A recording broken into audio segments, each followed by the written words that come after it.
안녕하세요. 이유신 목사입니다. 금년에 우리가 그리스도를 본받자 하고 이제 시작이 돼서요. 여기까지 왔습니다. 그런데 사실 그리스도를 본받으려고 하면 그리스도가 누구인지를 알아야 될 거 아니에요. 그래서 오늘은 그리스도가 누구인가 이렇게 얘기를 풀어가겠습니다. 사실 그리스도라는 말은 크리스토스라고 하는 헬라에서 온 말인데요. 그것은 기름 부은 자라는 말이거든요. 그리고 그 메시아라는 말은 히브리 언어의 기름 부은 자다 그런 말입니다.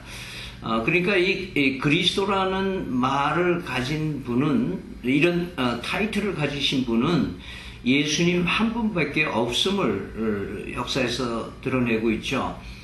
왜 그러냐 하면은 유대인의 전통에 의하면 어떤 직종에 있는 사람이 어떤 직위를 임직을 하게 되면은 기름을 붓는 그런 관습이 있었다고 그래요. 그런데 그 직종이 3대 직종이 있는데, 하나는 왕, 하나는 제사장, 하나는 선지자. 이 세 사람의 세 부류의 직종들이 직임을 시작을 할 때에는 반드시 제사장들이 기름을 부어서 그 사람을 그 위치에 서게 한다.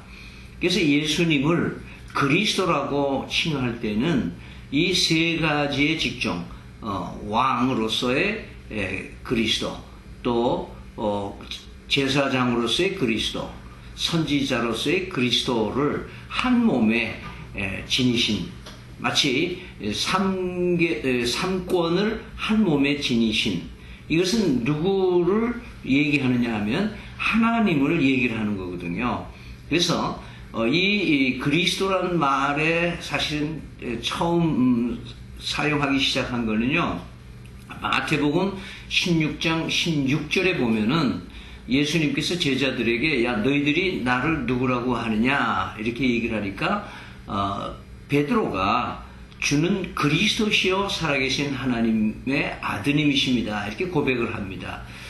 그리고는 이 고백이 예수님께서 말씀하실 때 이건 네가 한 게 아니라 하나님께서 감동 줘서 얘기한 거고, 내가 네 믿음 위에 나의 교회를 세우겠다 이렇게 말씀하심으로써 그리스도라는 고백이 얼마나 중요한가 하는 것을 우리에게 말해주고 있습니다. 따라서 예수님이 누군가라고 물어봤을 때 우리의 견해나 우리의 의견을 물어보신 게 아니고 신앙 고백을 요구하셨던 것이죠. 그래서 주는 그리스도십니다 이렇게 한 것은 바로 베드로가 예수님을 3년 동안 같이 다녔지만 인간 예수로만이 아닌 하나님으로 인지하고 고백했다는 것을 말하고 있는 것이죠.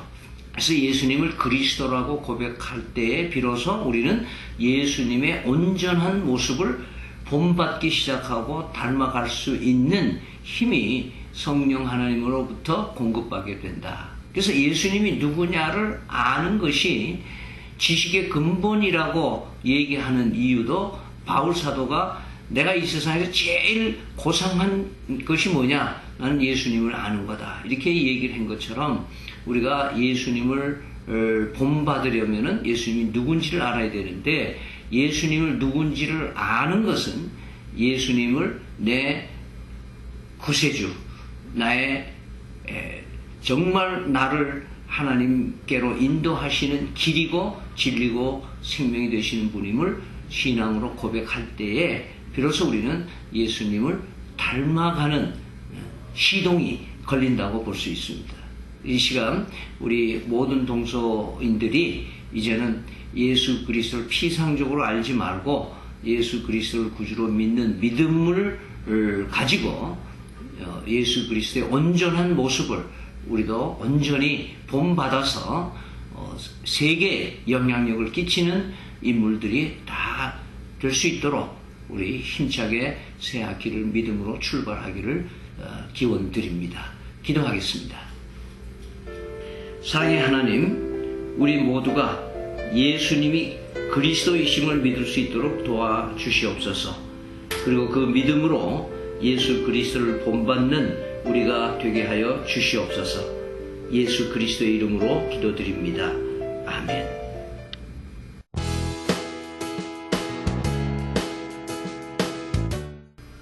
안녕하세요. 윤성일 목사입니다.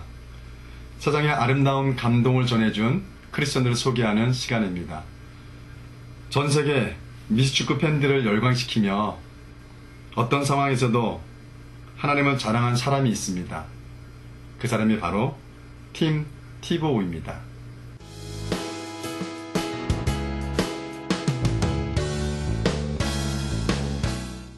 오늘은 이 팀 티보우에 대해서 여러분들에게 소개할까 합니다. 티보우는 필리핀 선교사 자녀로 태어나 고등학교까지 홈스쿨링으로 마쳤다라고 합니다. 특별히 티보우는 미식축구의 두각을 나타내어 미국의 플로리다 미식축구 대학팀에 들어오게 됩니다. 그의 활약은 많은 사람들에게 인기를 얻었고 티보 미라클이라고 불릴 정도로 대단한 선수였습니다. 하지만 티보우는 티보 미라클이라는 별명보다 스포츠 선교사라는 말을 더 좋아할 정도로 하나님을 자랑하는 사람이었습니다. 매 경기 때마다 눈 밑에 붙이는 아이패치에 요한복음 3장 16절이라는 글을 써서 붙이기도 했습니다. 요한복음 3장 16절의 말씀은 이렇습니다.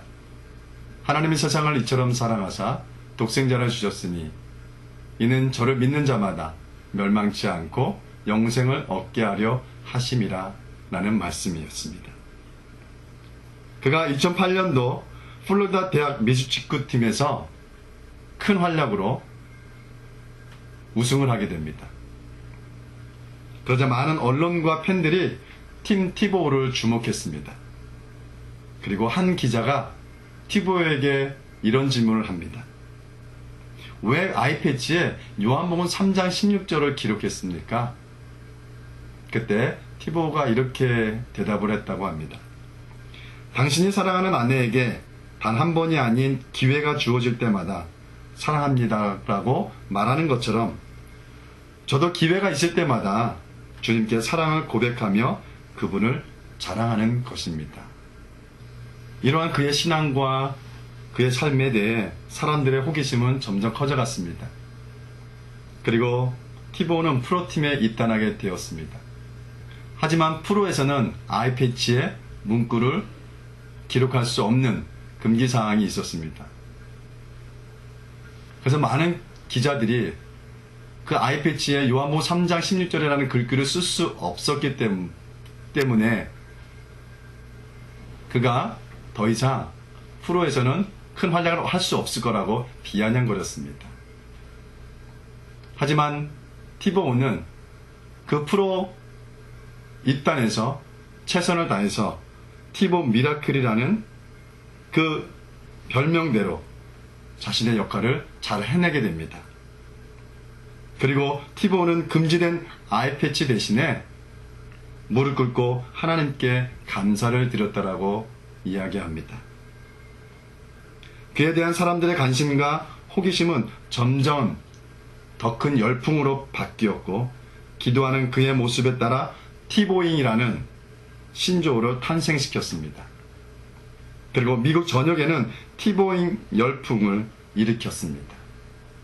그리고 티보잉의 팀의 승리 후 요한복음 3장 16절은 구글 사이트에서 무려 1억 2천 번이나 검색되었고 그의 행보에 반신반의했던 사람들이 이 경기를 본 후 하나님이 살아계신다라고 확신하게 되었습니다. 주님의 큰 사랑을 자랑하지 않을 수 없었던 그를 세상은 비웃었지만 예수님의 증거를 가진 그가 결국 세상의 거룩한 새바람을 불러일으켰습니다. 미국에서 시작된 거룩한 새바람이 지금 이곳에서 주님을 자랑하는 우리의 삶을 통하여 열방에 계속해서 이어지기를 기대합니다. 감사합니다.